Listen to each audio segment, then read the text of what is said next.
Hello students, આજે આપણે તમારું સેમિસ્ટર 3નું યુનિટ નંબર 2 હાઇડ્રોજન એ ડિસ્કસ કરવા જઈ રહ્યા છીએ. જેના અલગ અલગ પોઈન્ટ્સ એ તમે અહીંયા જોઈ શકો છો. એ છે પ્રસ્તાવના એટલે કે ઇન્ટ્રોડક્શન, ઉત્પત્તિ, અકરન્સ, હાઇડ્રોજનની બનાવટ, પ્રિપરેશન ઓફ હાઇડ્રોજન અથવા તો એ તમે કહી શકો છો. તેના માટેની 5 પદ્ધતિઓ છે: બોશ પદ્ધતિ, લેન પદ્ધતિ, હાઇડ્રોકાર્બનમાંથી હાઇડ્રોજન બનાવવાની પદ્ધતિ, વિદ્યુત વિભાજનની પદ્ધતિ અને 5મા નંબરની પદ્ધતિ છે ઉપપેદાશ તરીકે, બાય પ્રોડક્ટ તરીકે. બરાબર. ત્યારબાદ હાઇડ્રોજનના ગુણધર્મો,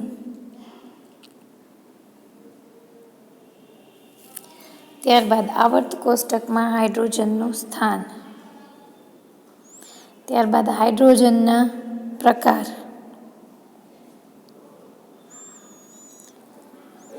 હાઇડ્રોજનના પ્રકારમાં મેનલી 4 પ્રકાર છે: નવજાત હાઇડ્રોજન, ઓર્થોપેરા હાઇડ્રોજન, પરમાણ્વીય હાઇડ્રોજન અને અવશોષિત હાઇડ્રોજન. ત્યારબાદ હાઇડ્રોજનના સમસ્થાનિકો, તેના અંદર છે પહેલું ડ્યુટેરિયમ, બીજું ટ્રિટિયમ, ત્રીજું પ્રોટિયમ. બરાબર.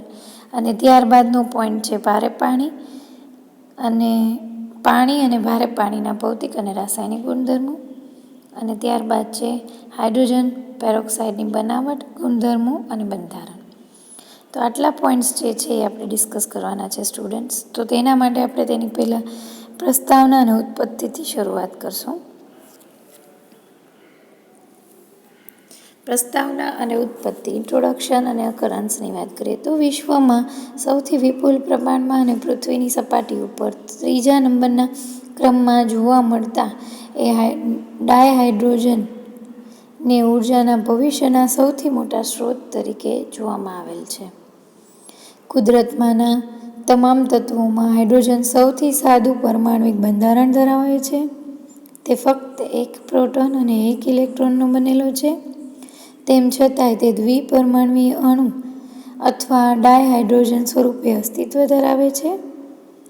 તે બીજા કોઈ તત્વ કરતાં વધારે ઘટકો રચે છે. પૃથ્વી પર પાણી વિપુલ પ્રમાણમાં પ્રાપ્ય છે. આથી જો તેને ડાયહાઇડ્રોજન મેળવવાનો સ્ત્રોત બનાવી શકાય તો વિજ્ઞાનીઓ ઉર્જા વિશે ઘણું હાંસલ કરી શકે. હકીકતમાં ડાયહાઇડ્રોજન ખૂબ જ ઔદ્યોગિક મહત્ત્વ ધરાવે છે. તો આપણે વાત કરી તેને પ્રસ્તાવના અને ઉત્પત્તિ વિશે.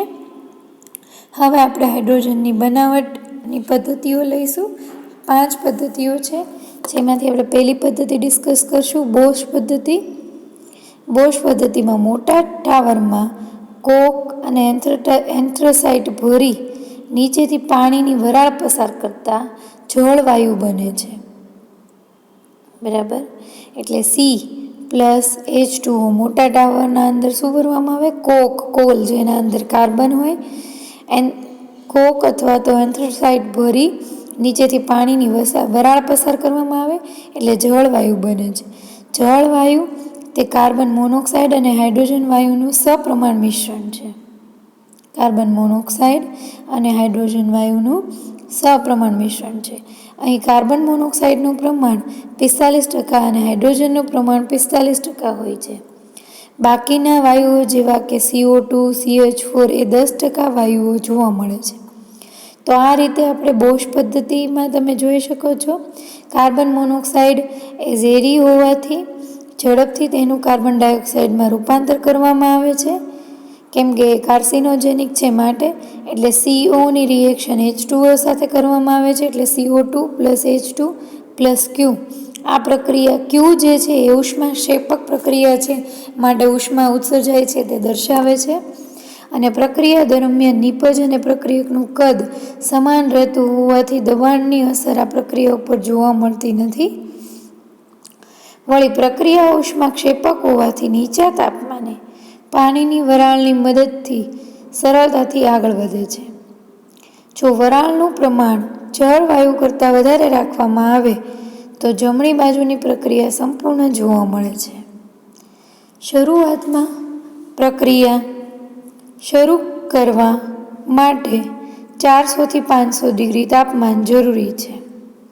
ત્યારબાદ ઉષ્માક્ષેપક પ્રક્રિયા હોવાથી ગરમી આપવી પડતી નથી.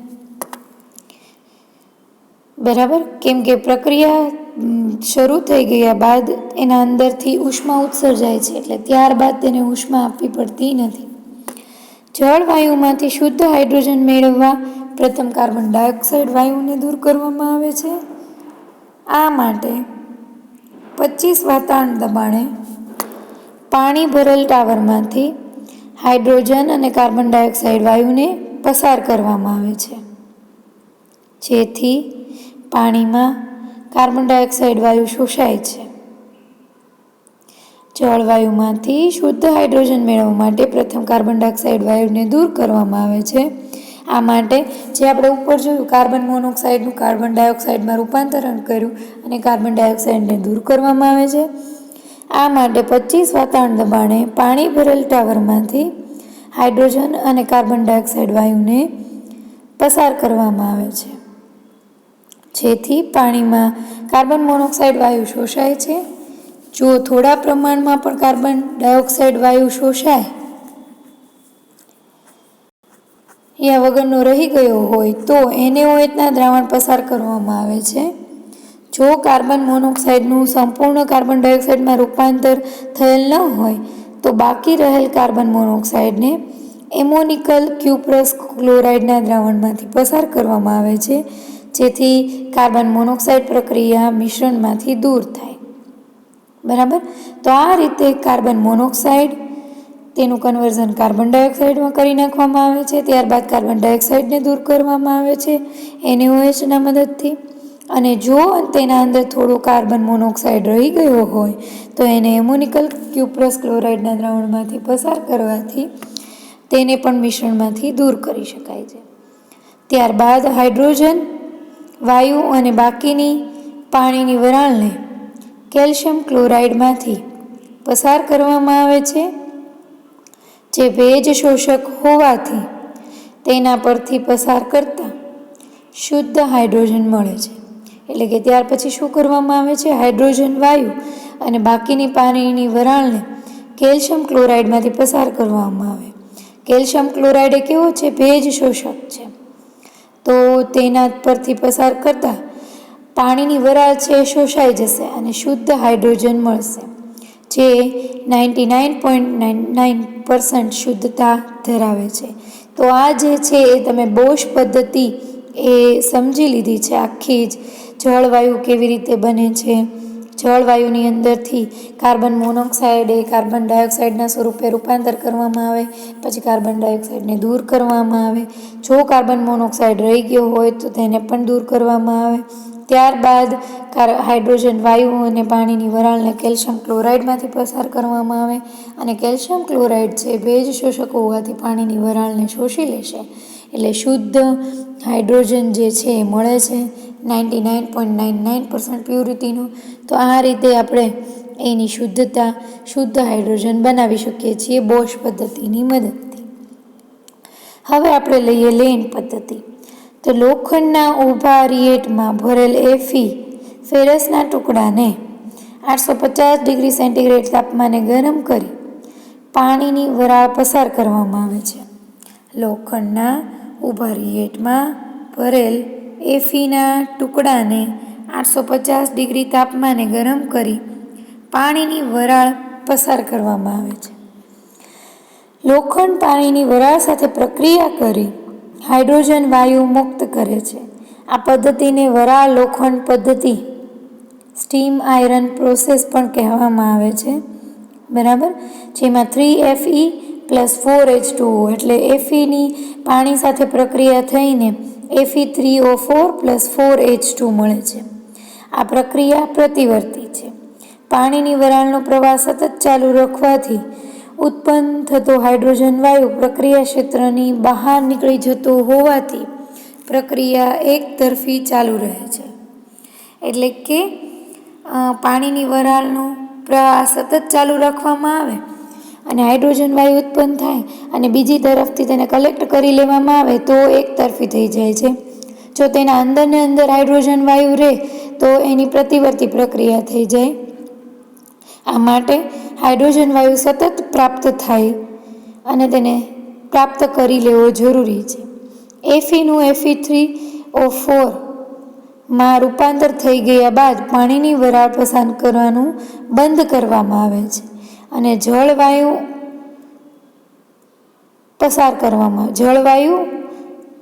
CO અને H2 પસાર કરવામાં આવે છે. બરાબર, એટલે કે એકવાર બધા Feનું Fe3O4 માં રૂપાંતરણ થઈ જાય ત્યારબાદ પાણીની વરાળ પસાર કરવાનું બંધ કરી દેવામાં આવે અને જળવાયુ CO અને H2 પસાર કરવામાં આવે છે. આથી કાર્બન મોનોક્સાઇડ Feના ઓક્સાઇડ સાથે પ્રક્રિયા કરી Fe મુક્ત કરે છે.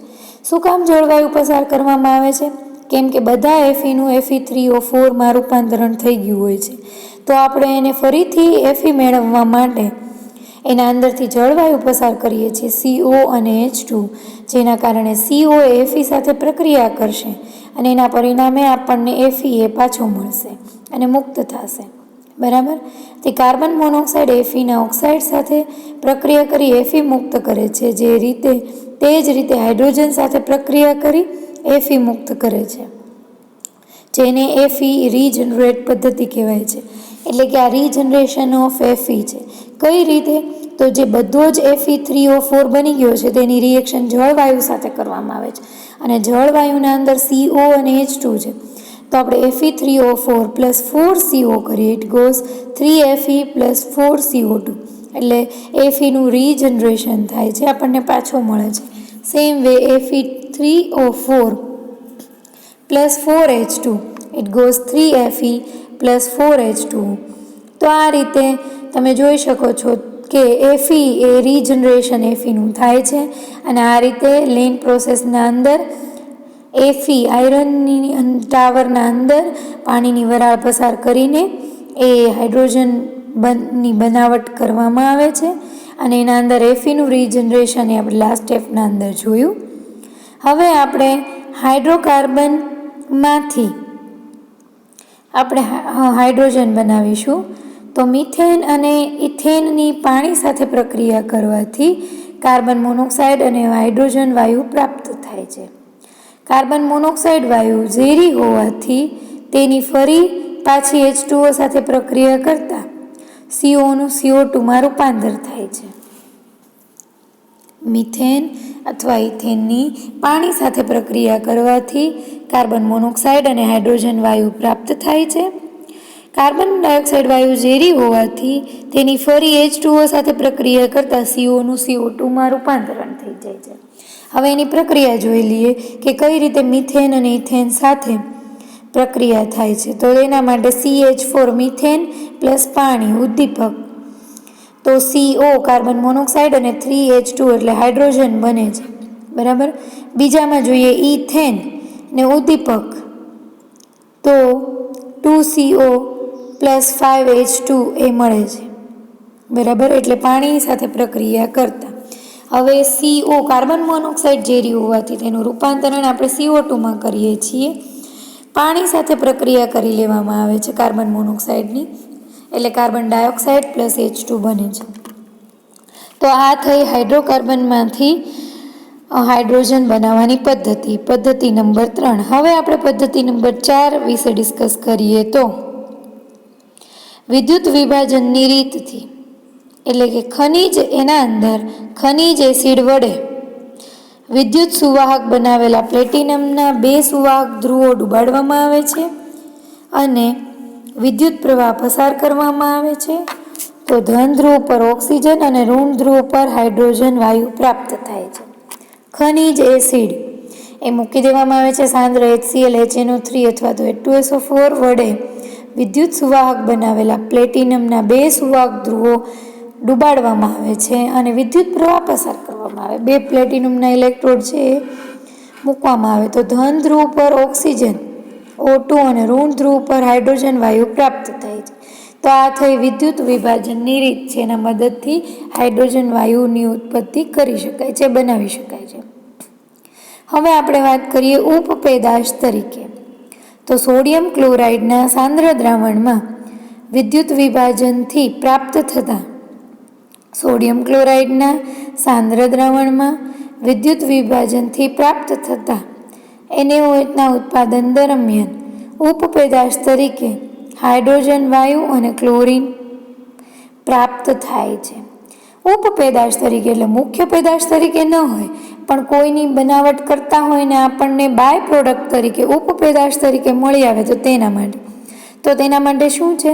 સોડિયમ ક્લોરાઇડના સાંદ્ર દ્રાવણમાં વિદ્યુત વિભાજનથી પ્રાપ્ત થતા NaOHના ઉત્પાદન, એટલે સોડિયમ ક્લોરાઇડનું વિદ્યુત વિભાજન કરીને જ્યારે NaOH મેળવવામાં આવે ને ત્યારે તેમાં બાય પ્રોડક્ટ તરીકે હાઇડ્રોજન વાયુ અને ક્લોરીન વાયુ પ્રાપ્ત થાય છે. બરાબર. તો આ થઈ ઉપપેદાશ તરીકે હાઇડ્રોજન વાયુની બનાવટ, હાઇડ્રોજનની બનાવટ. હવે આપણે 5 પદ્ધતિ ડિસ્કસ કરી લીધી છે. બોશ પદ્ધતિ, લેન પદ્ધતિ, પછી હાઇડ્રોકાર્બનમાંથી બનાવટ અને વિદ્યુત વિભાજનની મદદથી, અને 5મા નંબરની પદ્ધતિ લીધી છે ઉપપેદાશ તરીકે. હવે આપણે હાઇડ્રોજનના ભૌતિક અને રાસાયણિક ગુણધર્મો લઈશું. તો પહેલાં ભૌતિક ગુણધર્મોની વાત કરીએ તો હાઇડ્રોજન વાયુ રંગવિહીન, સ્વાદવિહીન અને વાસવિહીન વાયુ છે. હાઇડ્રોજનની ઘનતા 1 ગ્રામ પર ml છે.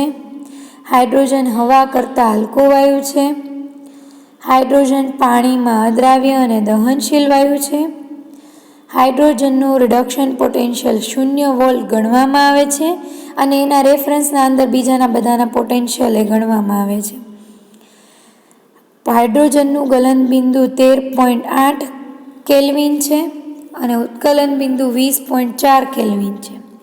હાઇડ્રોજનની બંધ ઉર્જા 103 કિલો કેલરી છે. હાઇડ્રોજન H2 પ્રતિચુંબકીય છે અને હાઇડ્રોજન દહનશીલ છે. તો આ બધા થયા તેના ભૌતિક ગુણધર્મો. હવે આપણે તેના રાસાયણિક ગુણધર્મોની વાત કરીએ, એટલે કે હાઇડ્રોજન શેની સાથે પ્રક્રિયા કરશે, એટલે પ્રક્રિયાને આપણે શું કહીએ છીએ? જે પણ ના સાથે પ્રક્રિયા કરે તો એને આપણે એના રાસાયણિક ગુણધર્મો કહીએ છીએ. તો હાઇડ્રોજનના રાસાયણિક ગુણધર્મો ડિસ્કસ કરીએ તો તેના માટે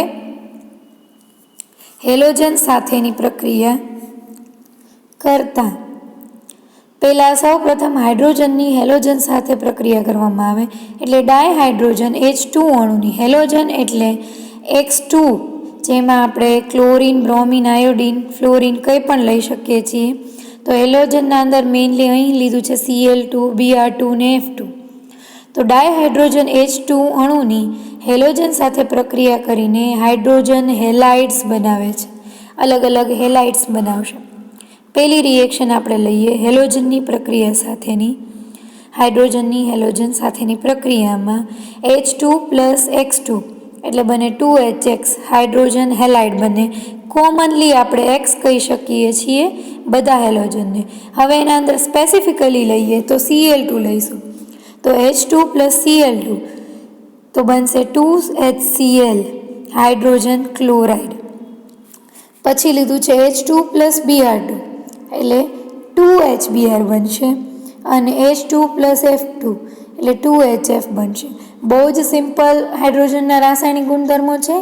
પહેલો રાસાયણિક ગુણધર્મની અંદર હેલોજન સાથેની પ્રક્રિયા છે, બીજું ઓક્સિજન સાથેની પ્રક્રિયા છે, ત્રીજું નાઇટ્રોજન સાથેની પ્રક્રિયા છે, ચોથું જે છે ધાતુ સાથેની પ્રક્રિયા છે, પાંચમું કાર્બનિક સંયોજન સાથેની પ્રક્રિયા, છઠ્ઠું સલ્ફરની સાથે પ્રક્રિયા. તો આ દરેક પ્રક્રિયાઓ જેટલી પણ આપે છે એને આપણે હાઇડ્રોજનના રાસાયણિક ગુણધર્મો કહીએ છીએ. તો આપણે બીજો રાસાયણિક ગુણધર્મ લઈએ ઓક્સિજન સાથેની પ્રક્રિયા.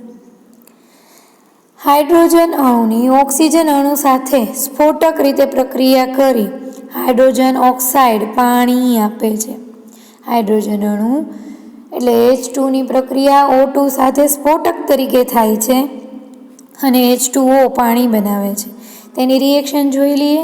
2H2 + O2 ઉદ્દીપક અથવા તો ગરમી, તો 2H2O બને છે ΔH = -285.9 કિલોજૂલ પ્રતિ મોલ જેટલી ઉષ્માની વાત કરીએ છીએ આપણે પ્રક્રિયાના અંદર. હવે નાઇટ્રોજન સાથે ત્રીજો ગુણધર્મ જે લઈએ એ નાઇટ્રોજન સાથેની પ્રક્રિયા. હાઇડ્રોજન અણુની નાઇટ્રોજન અણુ સાથેની પ્રક્રિયાથી એમોનિયા વાયુ મળે છે. તો આપણે હવે એની રિએક્શન લઈ લઈએ.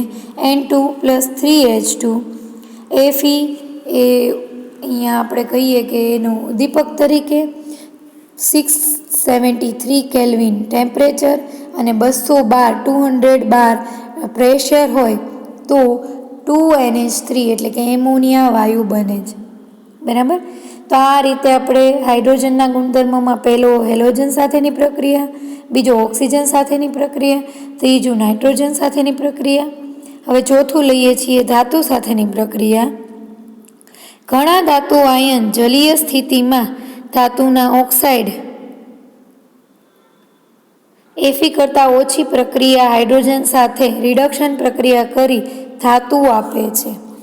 ઘણા ધાતુના આયન જલીય સ્થિતિમાં ધાતુ ઓક્સાઇડ હાઇડ્રોજન સાથે રિડક્શન પ્રક્રિયા કરી ધાતુ આપે છે. તો આપણે વાત કરીએ Pd+2 +H2 એટલે મળશે Pd + 2H+. એટલે કે ધારો કે આપણે PdO લીધું હોય તો આપણને અહીંયા મળશે Pd + H2O મળશે. બરાબર. તો તે રીતે આપણે તમે જુઓ YH2 + MXOY લીધું છે. બરાબર. ધાતુના ઓક્સાઇડ લીધા છે અને એ પ્રમાણે હાઇડ્રોજનનું પ્રપોર્શન એનું એક્ઝામ્પલ આપણે લઈ લઈએ ડાયરેક્ટ. તો 3H2 એટલે હાઇડ્રોજન અને ધાતુના ઓક્સાઇડ જે હાઇડ્રોજન સાથે પ્રક્રિયા કરીને એટલે કે Fe2O3 હાઇડ્રોજન સાથે પ્રક્રિયા કરે +3H2 એટલે બનશે 2Fe એટલે ધાતુ મળે +3H2O મળે. તો ધાતુ સાથેની પ્રક્રિયાથી આ રીતે આપણને મળે છે.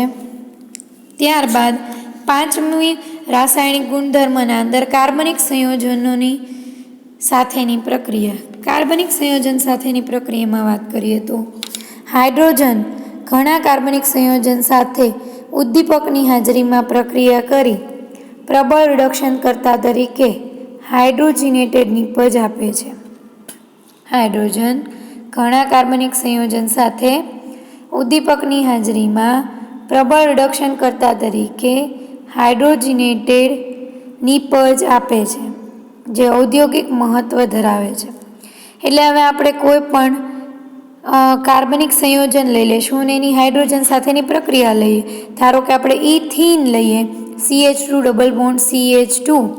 તો તેના અંદર આપણે જોઈએ તો એની હાઇડ્રોજન સાથે પ્રક્રિયા થાય નિકલ ઉદ્દીપકની હાજરીમાં. તો તેના અંદર આપણે જોઈશું તો બનશે 390 કેલ્વિન તાપમાન હોય તો ઇથેન બનશે જે ઔદ્યોગિક ખૂબ મહત્વ ધરાવે છે. ઇથેન આ રીતે બનાવી શકાય છે. હવે ઇથાઇન લઈએ CH ટ્રિપલ બોન્ડ CH અને એની હાઇડ્રોજન સાથે પ્રક્રિયા કરીએ +2H2 તો રેની નિકલ ઉદ્દીપકની હાજરીમાં 390 કેલ્વિન તાપમાને જો પ્રક્રિયા કરવામાં આવે તો ઇથેન CH3CH3 અસંતૃપ્તતા દૂર થાય અને સંતૃપ્ત મોલેક્યુલ મળે ઇથેનનો. તો આ થયો રાસાયણિક ગુણધર્મો પાંચમો હાઇડ્રોજનનો કાર્બનિક સંયોજન સાથેની પ્રક્રિયા. હવે આપણે છઠ્ઠો રાસાયણિક ગુણધર્મ લઈએ તો એ છે સલ્ફર સાથેની પ્રક્રિયા. તો ઉકળતા સલ્ફર સાથે હાઇડ્રોજન વાયુની પ્રક્રિયા કરતાં હાઇડ્રોજન સલ્ફાઇડ વાયુ પ્રાપ્ત થાય છે. એટલે કે H2 + S તો બને છે H2S. ઉકળતો સલ્ફર એટલે બોઇલિંગ આવી જાય ત્યાં સુધી સલ્ફર એ લઈ લેવાનું છે અને એના અંદર હાઇડ્રોજન વાયુ પસાર કરવામાં આવે છે તો હાઇડ્રોજન સલ્ફાઇડ પ્રાપ્ત થાય છે. તો આ આપણે છેલ્લો રાસાયણિક ગુણધર્મ થયો હાઇડ્રોજનનો સલ્ફર સાથેની પ્રક્રિયા. આપણે અલગ અલગ 6 રાસાયણિક ગુણધર્મો લીધા. બરાબર. પહેલો લીધો એ હેલોજન સાથેની પ્રક્રિયા, બીજું ઓક્સિજન સાથેની પ્રક્રિયા, ત્રીજું નાઇટ્રોજન સાથેની પ્રક્રિયા, ચોથું ધાતુ સાથેની પ્રક્રિયા, પાંચમું કાર્બનિક સંયોજન સાથેની પ્રક્રિયા, છઠ્ઠું સલ્ફર સાથેની પ્રક્રિયા. તો આ રીતે આપણે હાઇડ્રોજનના ભૌતિક અને રાસાયણિક ગુણધર્મો બંને ડિસ્કસ કર્યા. હવે આપણે હાઇડ્રોજનના ઉપયોગો વિશે વાત કરીશું. તો હાઇડ્રોજનના ઉપયોગો હેબર પદ્ધતિ દ્વારા એમોનિયાના ઔદ્યોગિક ઉત્પાદન માટે હાઇડ્રોજન ઉપયોગી કાચો માલ છે. એટલે કે રો મટીરિયલ તરીકે હાઇડ્રોજન યુઝ થાય છે. શેમાં? એમોનિયાના ઔદ્યોગિક ઉત્પાદનમાં. જ્યારે એમોનિયાનું ઔદ્યોગિક ઉત્પાદન કરવામાં આવે છે હેબર પદ્ધતિ દ્વારા ત્યારે તેના અંદર રો મટીરિયલ તરીકે હાઇડ્રોજનનો ઉપયોગ થાય છે. તેના માટેની રિએક્શન અહીં આપેલી છે. N2+3H2 673 કેલ્વિન તાપમાન, 212 દબાણ અને આયરન ઉદ્દીપકની હાજરીમાં બને છે એમોનિયા 2NH3. બરાબર. તો આ રીતે હેબર પદ્ધતિની મદદથી હાઇડ્રોજનનો રો મટીરિયલ તરીકે યુઝ કરી અને એમોનિયા બનાવાય છે. બીજો ઉપયોગ, મિથેનોલના ઔદ્યોગિક ઉત્પાદન માટે સંશ્લેષિત વાયુમાંનું હાઇડ્રોજન ઉપયોગી છે. બરાબર. એટલે મિથેનોલના ઉત્પાદનમાં એ કામ લાગે છે. CO+2H2 573 કેલ્વિન તાપમાન, 50 બાર દબાણ એટલે બને છે મિથેનોલ CH3OH. બરાબર. તો આ રીતે મિથેનોલના ઔદ્યોગિક ઉત્પાદનમાં હાઇડ્રોજન ઉપયોગી છે. ત્યારબાદ હાઇડ્રોક્લોરિક એસિડ જેવા વાયુ ઉપયોગી રસાયણના ઔદ્યોગિક ઉત્પાદન માટે હાઇડ્રોજન ઉપયોગી છે. હાઇડ્રોક્લોરિક એસિડ જેવા ઉપયોગી રસાયણ એટલે હાઇડ્રોક્લોરિક એસિડની બનાવટ એનું ઔદ્યોગિક ઉત્પાદન માટે હાઇડ્રોજન એ ઉપયોગી છે. H2+Cl2 Hµ એરો માર્ક ઉપર તો આપણને બનશે 2HCl એટલે હાઇડ્રોક્લોરિક એસિડની બનાવટમાં હાઇડ્રોજન વાયુ ઉપયોગી છે. તેમજ હેલોજન એસિડ જેવા કે HBr, HI દરેક આના મદદથી હાઇડ્રોજનની મદદથી બનાવી શકાય છે. ધાતુ તત્વોના હાઇડ્રોજનની બનાવટ માટે તેમજ ભારે ધાત્વિય ઓક્સાઇડમાંથી ધાતુ મેળવવા માટે હાઇડ્રોજન ઉપયોગી છે. ધાતુ તત્વોના હાઇડ્રાઇડની બનાવટ, જે ધાતુ તત્વો હોય તેના સાથે હાઇડ્રોજનની પ્રક્રિયા કરવાથી એના હાઇડ્રાઇડ બને. જેમ કે H2+Fe લઈ લીધો હોય તો FeH3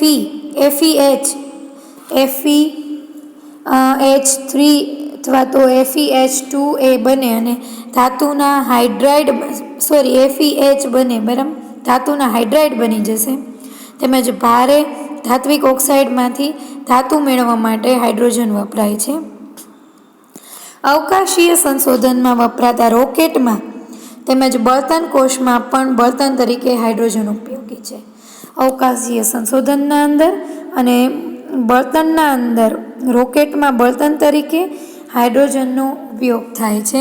તે ઉપરાંત હજી પણ 2 ઉપયોગો છે, આણ્વિક હાઇડ્રોજન અને ઓક્સી હાઇડ્રોજન. જ્યોત દ્વારા ધાતુઓ કાપવા માટે વેલ્ડિંગ કામમાં હાઇડ્રોજન વપરાય છે અને હાઇડ્રોજન ટોર્ચમાં ઉપયોગી છે. બરાબર. વેલ્ડિંગ કામમાં ઉપયોગી છે આણ્વીય હાઇડ્રોજન અને ઓક્સી હાઇડ્રોજન, અને તે ઉપરાંત ટોર્ચમાં હાઇડ્રોજન ઉપયોગી છે. તો આ રીતે આપણે હાઇડ્રોજનના દરેક વસ્તુ લીધી, તેની ઇન્ટ્રોડક્શન લીધું, તેની ઉત્પત્તિ લીધી, હાઇડ્રોજનની બનાવટની અલગ અલગ 5 પદ્ધતિઓ લીધી, તેના ભૌતિક અને રાસાયણિક ગુણધર્મો લીધા અને બરાબર ત્યારબાદ આપણે હાઇડ્રોજનના ઉપયોગો લીધા. તો આજે આપણે અહીંયા સુધી રાખીએ છીએ. પછી નેક્સ્ટ ટાઈમ આપણે આગળનો ટૉપિક લઈશું, આવર્ત કોષ્ટકમાં હાઇડ્રોજનનું સ્થાન, હાઇડ્રોજનના પ્રકાર અને બાકીના પોઈન્ટ્સ છે આગળના લેક્ચરમાં લઈશું. Thank you all. Thank you so much.